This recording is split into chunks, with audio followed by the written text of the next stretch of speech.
បាទសួស្តីទាំងអស់គ្នាបាទអញ្ចឹងយើងចូលចំណុចថ្មីមួយទៀតតាក់ទងជាមួយនឹងការប្រើប្រាស់ Pomase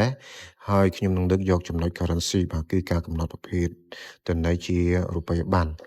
បាទអញ្ចឹងយើងចាប់ផ្ដើមបើកតារាង Excel របស់យើងអញ្ចឹងតារាង Excel របស់យើងគឺមានលេខធម្មតាបែបនេះបាទហើយយើងនឹងធ្វើឲ្យលេខធម្មតាបែបហ្នឹងទៅជាលេខដែលមាននិមិត្តសញ្ញារូបិយប័ណ្ណបាទអញ្ចឹងខ្ញុំធ្វើការ copy លេខហ្នឹងដាក់នៅក្នុងកន្លោនផ្សេងទៀតបាទហើយបន្តមកទៀតគឺយើង select ទៅលើលេខទាំងអស់ហ្នឹង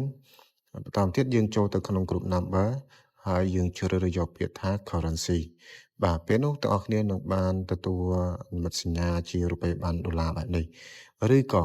ទាំងអស់គ្នាចុចទៅលើនិមិត្តសញ្ញាដុល្លារបាទឬក៏ទាំងអស់គ្នាចុចបាទ select វាម្ដងទៀតហើយ mouse ស្ដាំយកពាក្យ format cell ហើយទាំងអស់គ្នាចុចទៅលើពាក្យថា currency ហើយយើងចុច OK